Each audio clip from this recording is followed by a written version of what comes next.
শিলিগুড়িতে শান্তিপূর্ণভাবে সম্পন্ন হলো নমশুদ্ধ উদ্বাস্তু সেলের মিছিল। পূর্ব নির্ধারিত সময় অনুযায়ী এদিন বিকেল 5:30টায় শিলিগুড়িতে অনুষ্ঠিত হলো অল ইন্ডিয়া নমশূদ্র উদ্বাস্তু উন্নয়ন কেন্দ্রীয় সভার ডাকা মিছিল ও শান্তিপূর্ণ প্রতিবাদ কর্মসূচি। এদিন শিলিগুড়ির বাঘাযতীন পার্ক থেকে শুরু হয়ে শিলিগুড়ির এয়ারভিউ মোড় পর্যন্ত এই মিছিল অনুষ্ঠিত হয়। বিশাল সংখ্যায় মানুষ অংশ নেন এই কর্মসূচিতে।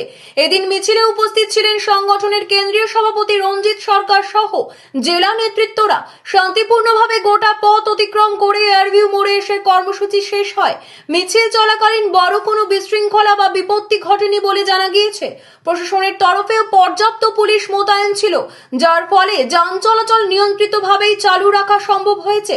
নমশূদ্র উদ্বাস্তু সেলের দাবি সাধারণ মানুষের স্বার্থে এবং সংগঠনের দীর্ঘদিনের সমস্যা তুলে ধরতেই এই শান্তিপূর্ণ পথসভার আয়োজন করা হয়। সংগঠনের বক্তব্য, প্রশাসনের সহযোগিতায় কোনো রকম বাধা ছাড়াই কর্মসূচি সফলভাবে সম্পন্ন হয়েছে। সমাবেশ শেষে নেতৃত্বরা জানান, ভবিষ্যতেও আইনি ও গণতান্ত্রিক পথে নিজেদের দাবি দাওয়া তুলে ধরতেই তারা মাঠে নামবেন। আজকে আমরা শিলিগুড়ি রাজপথে মতুয়া নমশূদ্র উদ্বাস্তু সমাজের মানুষ যারা রয়েছে, আজকে মানুষ আতঙ্কিত। আজকে শিলিগুড়িতে একজন সে ভোট রাতে আত্মহত্যা করেছে, এসআইআর তার 2002 সালের নাম নেই বলে।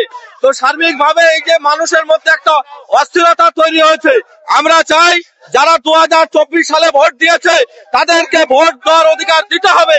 কাউকে ভোটার অধিকার থেকে বাতিল করা যাবে না, নাহলে আমরা এই বাংলা স্তব্ধ করার জন্য সমস্ত জায়গাতে মতুয়া নমশূদ্র উদ্বাস্তু সমাজের মানুষ তারা রাস্তায় নেমে প্রতিবাদ করবে, তারা আন্দোলন করবে।